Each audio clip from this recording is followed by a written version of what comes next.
নমস্কার বন্ধুরা, রিয়াজ লাইভ পরিবারে তোমাদের সকলকে স্বাগত। আজকে বানাবো আলু দিয়ে চিকেনের ঝোল। তো তোমরা দেখতে থাকো রেসিপিটা। কড়াই সর্ষের তেল দিয়ে দিলাম।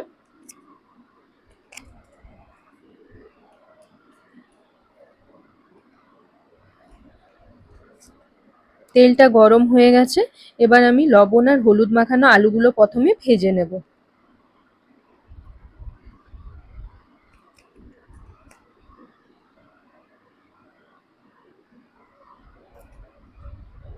আলুগুলো লাল করে ভাজা হয়ে গেছে, এবার তুলে রাখবো।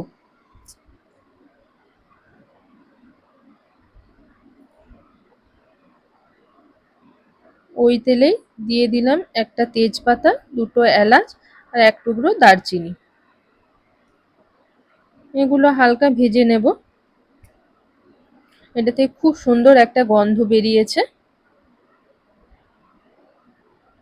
তেলের মধ্যে দিয়ে দেব অল্প চিনি। চিনিটা তেলের মধ্যে দিলে ঝোলের কালারটা খুব ভালো আসে। দেখো চিনিটা লাল হয়ে এসছে।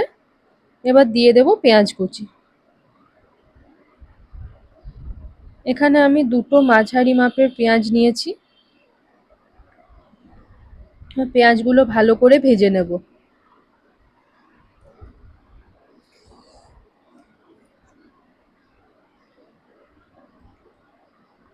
পেঁয়াজগুলো লাল করে ভাজা হয়ে গেছে। এবার দিয়ে দেব আদা, রসুন, পেঁয়াজ আর কাঁচা লঙ্কা বাটা। সব ভালো করে মিশিয়ে নেব।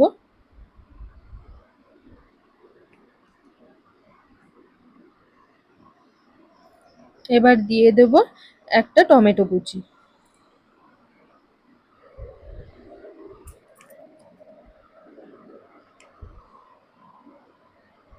পরিমাণ মতো হলুদ দিয়ে দিলাম।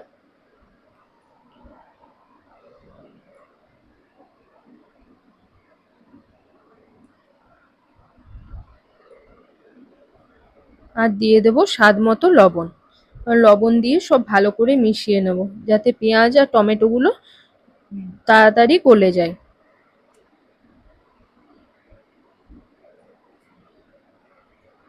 জিরে গুঁড়ো দিয়ে দিলাম অল্প, অল্প ধনে গুঁড়ো। সব ভালো করে মিশিয়ে নেব। আর দিয়ে দেব 1 চামচ মতো চিকেন মশলা।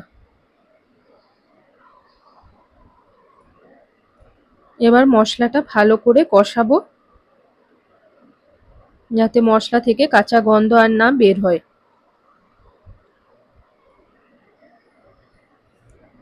মশলাটা আমার কষানো হয়ে গেছে। মশলা থেকে খুব সুন্দর তেল ছেড়ে দিয়েছে। এবার দিয়ে দেব চিকেন। এখানে আমি 250 গ্রাম চিকেন নিয়েছি।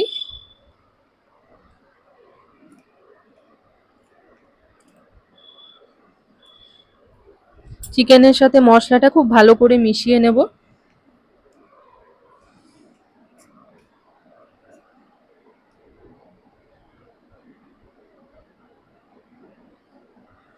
এবার কিছুক্ষণ ঢাকা দিয়ে দেব।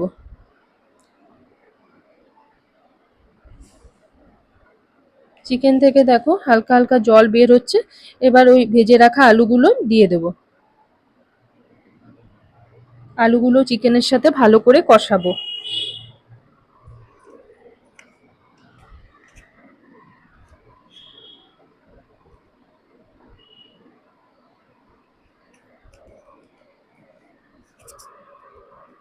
কি সুন্দর কালারটা এসছে না?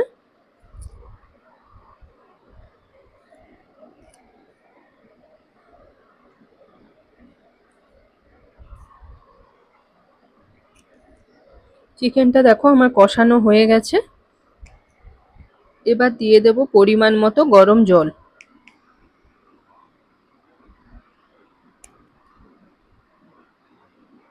সব ভালো করে এবার মিশিয়ে নেব।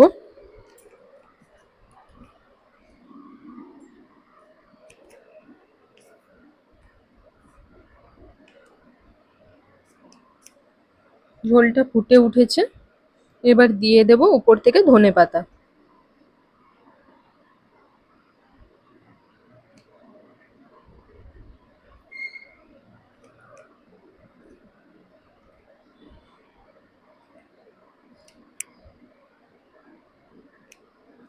এবার 15 থেকে 20 মিনিটের মতো ঢাকা দিয়ে কম আঁচে ফুটতে দেবো, যাতে মাংস আর আলুগুলো খুব ভালো করে সেদ্ধ হয়ে যায়। তো দেখো আমার আলুগুলো আর মাংস দুটোই খুব ভালো করে সেদ্ধ হয়ে গেছে। এবার আমি গ্যাসটা বন্ধ করে দেব। কালারটাও খুব ভালো এসছে। তো চলো নামিয়ে নিই।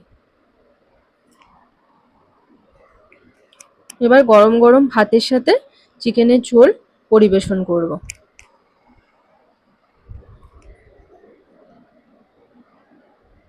ভাতের সাথে এরকম চিকেনের ঝোল থাকলে আর কিছুই চাই না। তো আজকে ভিডিওটা এখানেই শেষ করছি। রেসিপিটা ভালো লেগে থাকলে তোমরা লাইক, কমেন্ট, শেয়ার, সাবস্ক্রাইব করে দিও। খুব তাড়াতাড়ি দেখা হচ্ছে পরে একটা ব্লগে।